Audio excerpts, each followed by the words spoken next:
Welcome to my channel, ketomealsandrecipes.com.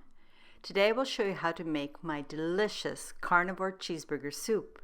Not only will I make the carnivore version, but I will also make a high-protein keto or ketovore version, in other words, a keto cheeseburger soup. So please keep watching for all the directions for either of these soups. This soup tastes amazing and is really filling, but another good thing about this soup, from start to finish, it only takes 30 minutes for either of these soups.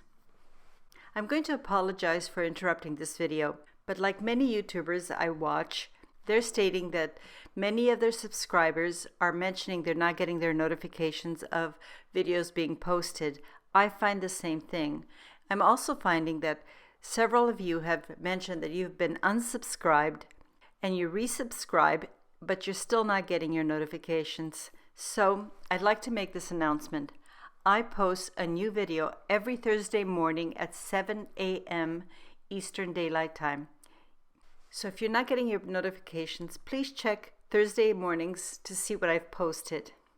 And I also want to thank you for your ongoing support. In order for my channel to reach a wider audience, the algorithm counts the likes, comments, and watch time. So if you can, please watch all the way to the end, because you'll get all the tips, and in the end cards, I do make other suggestions that you might enjoy.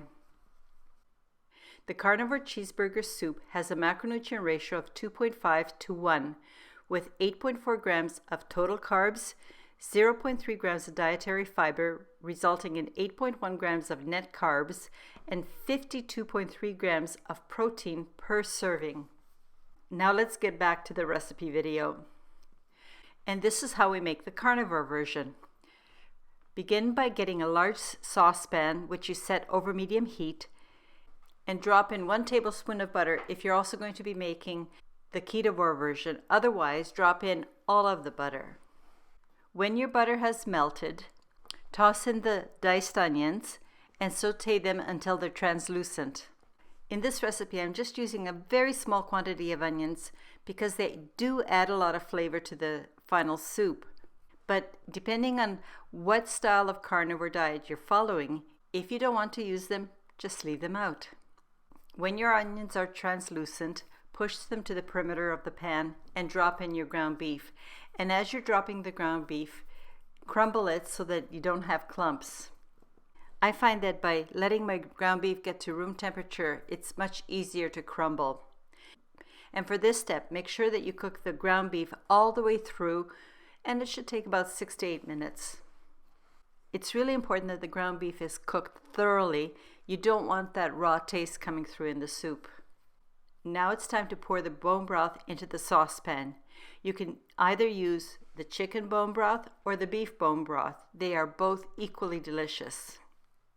If you want to use my chicken bone broth, the link to that and the written recipe for this video are in the description box. After adding the bone broth, put a lid on the pot and bring everything to a boil. Now that the bone broth is boiling, I'm going to add all the cheeses. My finely grated Parmesan, and here you can either use an older sharp cheddar or substitute with your favorite stronger tasting cheese. I prefer the old cheddar. The next thing I put in is the room temperature cream cheese, which I've cubed into little pieces so that it will dissolve in the soup more quickly.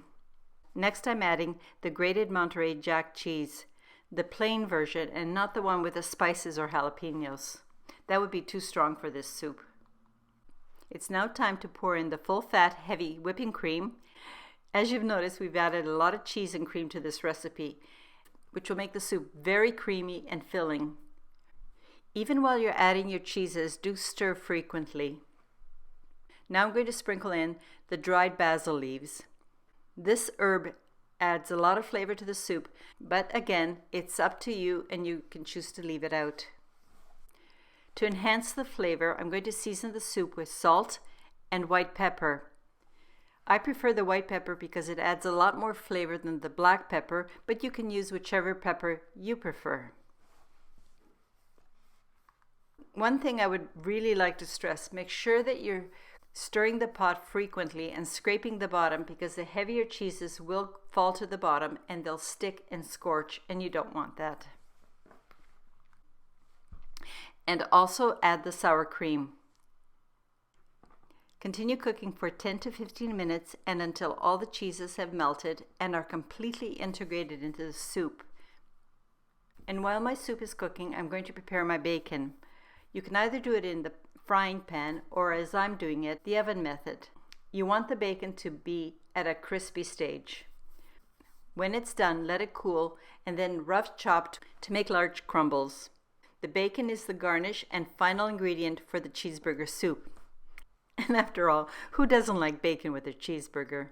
And that's all there is to making the carnivore version. Now it's time to make the ketovore version. And the macro ratio is 2.0 to 1 with 16.9 grams of total carbs, 2.7 grams of dietary fiber, resulting in 14.2 grams of net carbs and 57.2 grams of protein content. You do the steps exactly as we did in step 1 and 2, except remember you're only adding 1 tablespoon of butter when you're adding the onions. And you save the other 3 tablespoons for pan frying the root vegetables. And that's because root vegetables are a little bit tougher and they take a little bit longer to cook. And by pan frying them, you're going to bring out the best flavor and sweetness, especially out of the daikon radish. Okay, so to a frying pan set over medium heat, add the remaining 3 tablespoons of butter, drop in and saute the butternut squash and daikon radish. Then cover the pot with a lid and cook for 5 minutes.